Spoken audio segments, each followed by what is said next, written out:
Good morning বন্ধুরা, তোমরা সবাই কেমন আছো? আমি তো আপাতত ভালোই আছি। তো আজকে আবার চলে এসেছি একটা নতুন ব্লগ নিয়ে তোমাদের সাথে শেয়ার করবো বলে।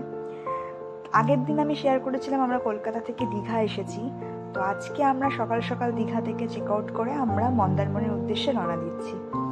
তো তোমরা দেখো, ওই মন্দারমণি যাওয়ার রাস্তাটা ভীষণই সুন্দর, মানে চারপাশে সমুদ্রের অপরূপ প্রকৃতি, মানে এতই সৌন্দর্য সমুদ্রের, মানে আমরা দেখতে দেখতে জাস্ট মুগ্ধ হয়ে যাচ্ছি।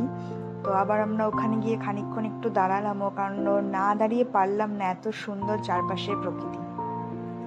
তো তাই জন্য আমরা ওখানে গিয়ে কিছু ফটো ভিডিওস এইসব নিয়ে আমরা মন্দারমণির উদ্দেশ্যে সকাল ওই 9:30টার দিকে আমরা রওনা দিই। তো আমরা ওখানে ফাইনালি সকালবেলা 10:30টার সময়, 1 ঘন্টা মতন সময় লেগেছিল, আমরা 10:30টার সময় ওখানে পৌঁছে যাই। তারপরে একটা হোটেলে গিয়ে ওখানে গিয়ে খানিকক্ষণ রেস্ট নিয়ে তারপরে আমরা মন্দারমণির সমুদ্রে যাই। তো সমুদ্রে যাওয়ার সময় তখন ভীষণই জোয়ার ছিল বলে আমরা ওখানে নামতে পারিনি। তো কিছুক্ষণ বাদে, মানে ওই 2টোর দিকে, তারপরে আবার ভাটা হয়ে যাওয়ার পর আমরা সমুদ্রে নামি। তো নেমে ওখানে গিয়ে কিছু শর্টস নিয়ে ফটো তুলে তো তারপরে আবার আমরা ওখানে খানিকক্ষণ এনজয় করে আমরা আবার হোটেলে ফিরে আসি। তো ভিডিওটা যদি ভালো লেগে থাকে তাহলে একটা লাইক, কমেন্ট আর অবশ্যই সাবস্ক্রাইব করতে ভুলো না। Thank you.